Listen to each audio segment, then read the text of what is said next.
उन्होंने आमेर जयपुर के राजा मानसिंह को अपना सेनापति बनाकर भेजा था। हल्दी घाटी का युद्ध 5 किलोमीटर लंबे और 200 मीटर चौड़े क्षेत्र में हुआ है। आप लोग सभी संग्रहालय में खड़े हैं। संग्रहालय से 200 मीटर की दूरी पर चेतक की समाधि है, जहां पर महाराणा प्रताप के स्वामी भक्त घोड़े चेतक को दफनाया गया था। यहाँ से 2 किलोमीटर की दूरी पर हल्दी घाटी दर्रा है। इस दर्रे की विशेषता है कि यहाँ की प्राकृतिक मिट्टी व पत्थरों का रंग हल्दी जैसे पीले रंग का है।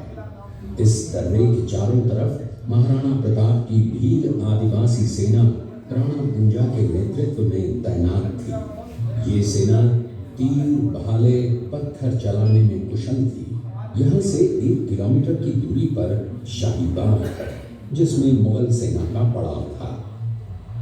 मुगल सेना 18 आगे बढ़ने लगी तो उन पर महाराणा प्रताप की सेनाओं ने आक्रमण किया और उनसे गोरिल्ला पद्धति से युद्ध किया। ये आक्रमण इतना तेज था कि जिससे मुगल सेना में भगदड़ मच गई।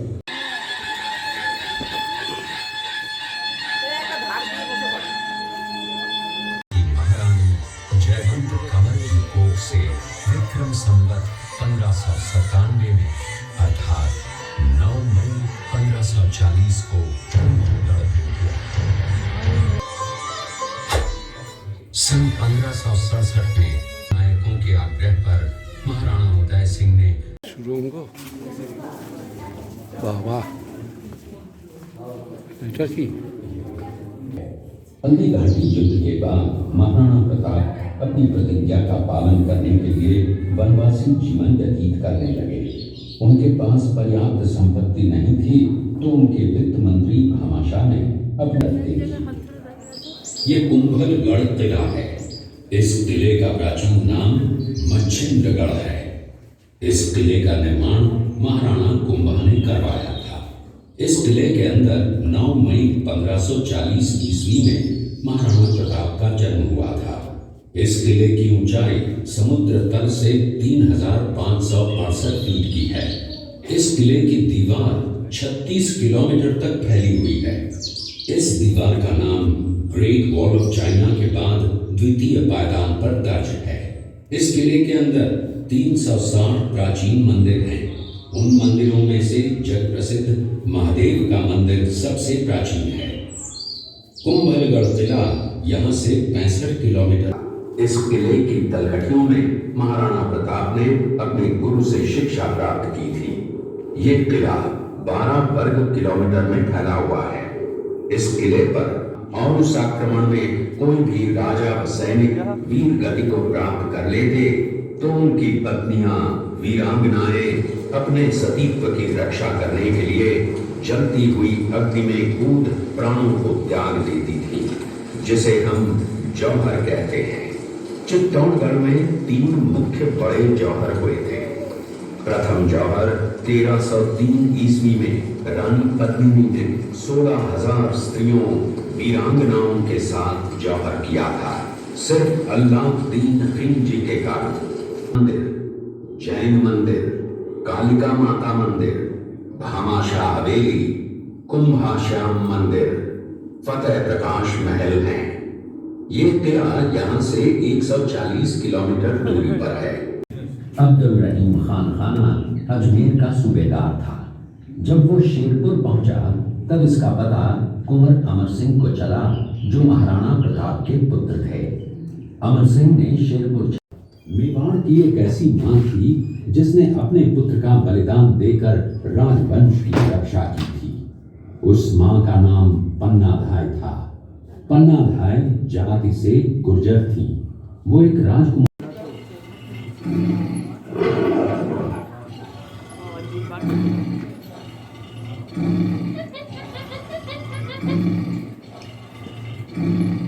ये घटना महाराणा प्रताप की वीरता को दर्शाती है।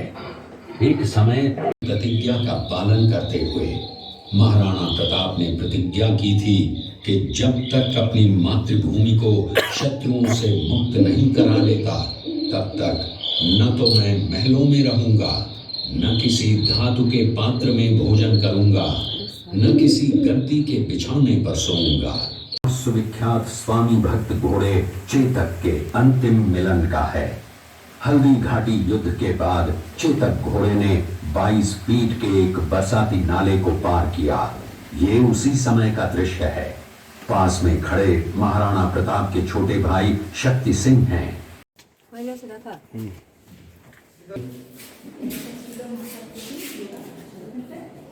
ये जो आप देख इस एरिया में गुलाब के फूलों की यहाँ पर खेती होती है साल में एक बार। मार्च के महीने में गुलाब के फूल आते हैं। गुलाब के फूलों से हमारे इधर गुलाब जल बनाते हैं जो आंखों में डालते हैं, मिठाई मेकअप में काम आता है।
এই আমরা উদয়পুরে এলাম।